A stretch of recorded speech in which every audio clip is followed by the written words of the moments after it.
Il est en effet très probable que la situation actuelle ne puisse pas perdurer jusqu'à la fin normale de la législature, surtout si le blocage institutionnel et les tensions sociales continuent à s'intensifier.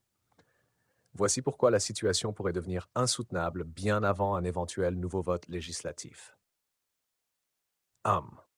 Paralysie gouvernementale.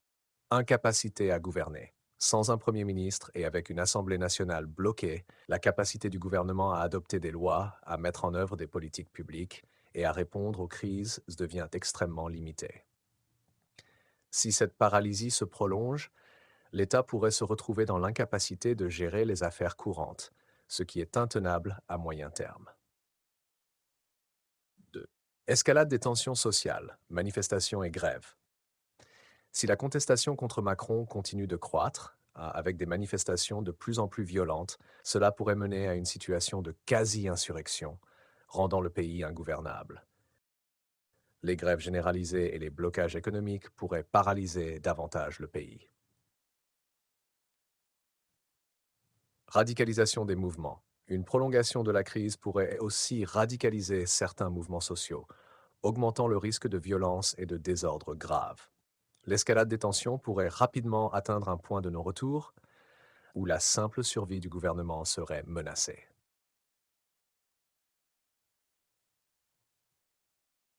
Crise de légitimité, perte de confiance généralisée. Une perte de confiance totale dans le gouvernement pourrait mener à une crise de légitimité, où une grande partie de la population et des institutions refuserait de reconnaître l'autorité du président. Cela pourrait se traduire par un appel généralisé à des actions extra-parlementaires pour forcer un changement de leadership.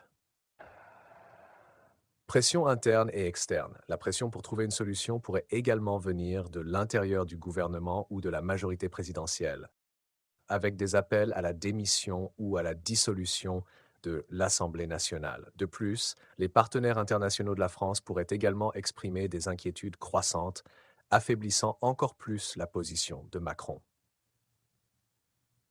4. Options pour une sortie de crise.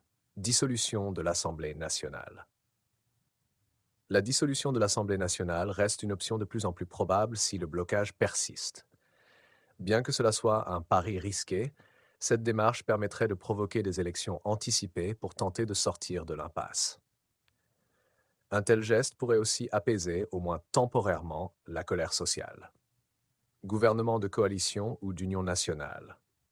Une autre possibilité serait la formation d'un gouvernement de coalition ou d'union nationale, rassemblant plusieurs forces politiques pour sortir du blocage. Cela impliquerait des compromis importants, mais pourrait stabiliser temporairement la situation. Un référendum sur une question clé. Un référendum pourrait également être convoqué pour trancher une question centrale, permettant de redonner la parole au peuple et de légitimer de nouvelles orientations politiques. 5. Il est clair que la situation actuelle, marquée par un blocage politique et des tensions sociales croissantes, ne pourra pas durer un an sans conséquences graves. Si rien n'est fait pour résoudre rapidement cette crise, le risque d'une escalade vers une situation ingérable est très réel. Les acteurs politiques, à commencer par Emmanuel Macron, devront probablement prendre des décisions difficiles dans les semaines ou mois à venir pour éviter une déstabilisation complète du pays. La dissolution de l'Assemblée nationale ou la formation d'un nouveau gouvernement semblent être des issues de plus en plus inévitables.